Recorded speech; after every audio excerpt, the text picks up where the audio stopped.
666 The Mark of America, Seat of the Beast. Section 7 The Patience of the Saints.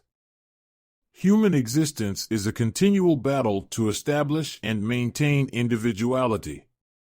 This innate struggle is the natural effect of self-awareness. The battle lines are drawn by the ability to reason logically and defend the desired position of self-worth and separation from others. Confronted with a daily realization that everyone else is fighting for the same end only adds to the human condition. This ever-present human conflict is intrinsic and exists within the conscious thoughts of the self.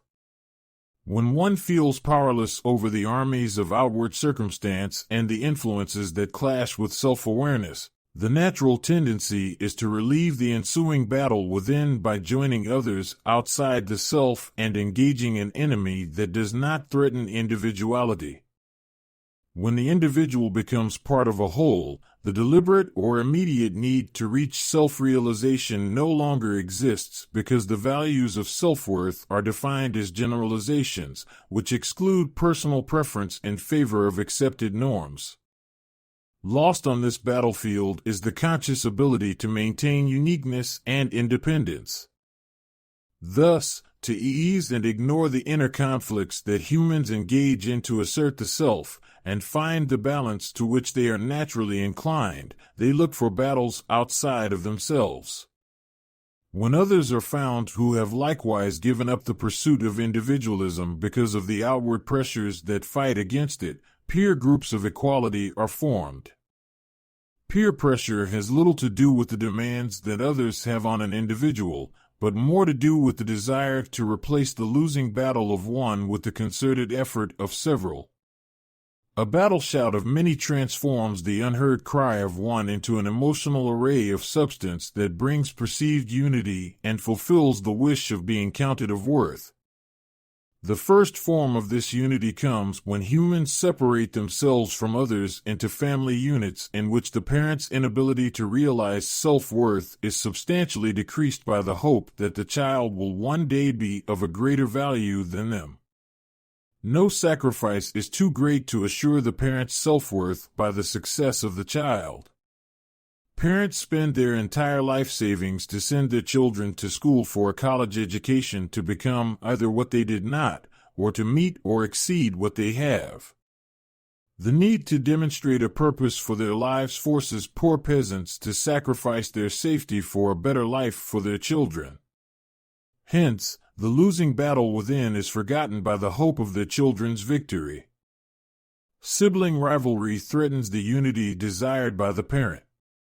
Each child, through its own effort to fulfill its true nature and become separate from the whole, jockeys for a position of individuality within the family. The fight within the child becomes a battle within the home. To relieve the pressures of the family, communities, cities, and nations become the battleground on which a continual effort to suppress the conflict within is supported. Nations rise up against other nations, creating wars of death and destruction supported by the soldier whose individuality is forced into submission to the whole. In the pocket of each soldier is found a picture that justifies the killing of another human being, a photo of the family. Upon the mantle within the home is found another picture that supports the same justification, the photo of our hero. Both the soldier and the family use the wise one's ability to reason to excuse the death of another in defense of their own self-awareness and individuality. Even when a war of death is not being waged to alleviate or replace the battle within, the constant yearning to establish the self continues. Competition in business, sports, and opinion becomes the arena in which the conflict persists. Humans try to assert the self in order to be recognized and singled out from the whole. The competition and drive to win by a favorite sports team replaces the patriotic allegiance to a nation that fights by a war to conquer. Losing oneself in the pursuit of the pennant, the possession of the cup, or the relish of first place, detracts from the emotionally depressive awareness that I am nobody, because when one's home team is number one, then I am somebody. Wars of opinion and words create religions, political parties, and other groups that assert themselves as clusters of lost and insecure people seeking to find themselves by uniting with others who are in search of the same. Once dissolved into a molten mixture of humanity, people are cast into prefabricated forms that produce the opposite of human desire, individualize. Thus, the desire to stop the war within creates a greater war without. To promote and create peace without, peace must first be experienced within. Feeling secure is the first step in finding peace. Giving no heed or attention to what goes on outside the self promotes the ability to establish self-confidence within and leads to security.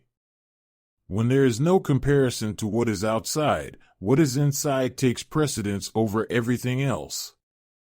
A kingdom set up within an individual is governed by its own crowned ruler, the self. Fortified with high walls and secure gates, it becomes a city of refuge and peace, in which only those allowed therein are able to take advantage of its protection.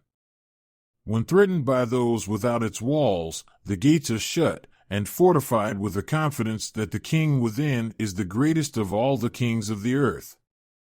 Humans who truly see themselves as distinct and unique individuals have reached self-awareness and have no need to look outside the self for recognition or worth. There is no inward battle taking place, nor constant yearning to know oneself or be known of others. They see others as they see themselves, unique and distinct individuals fulfilling the measure of their creation. This self-awareness creates a calmness that is not affected by anything outside of the self. In patience, they wait for others to stop fighting, end the wars, and see what they have seen all along: we are all so different, which makes us all the same. Patience is best defined as the ability to tolerate being provoked or annoyed without complaint or loss of temper, and the ability to endure waiting or delay without becoming upset, persevering calmly when faced with difficulties. No matter what state of emotional duress is encountered by the enemy without, because of the corruption of man that supports the dragon, the beast, the image, or the mark left upon the field of battle, the armor worn during the final battle that protects against the wrath of God is made of the patience of the saints. This concludes 666, The Mark of America, Seat of the Beast, Section 7, The Patience of the Saints.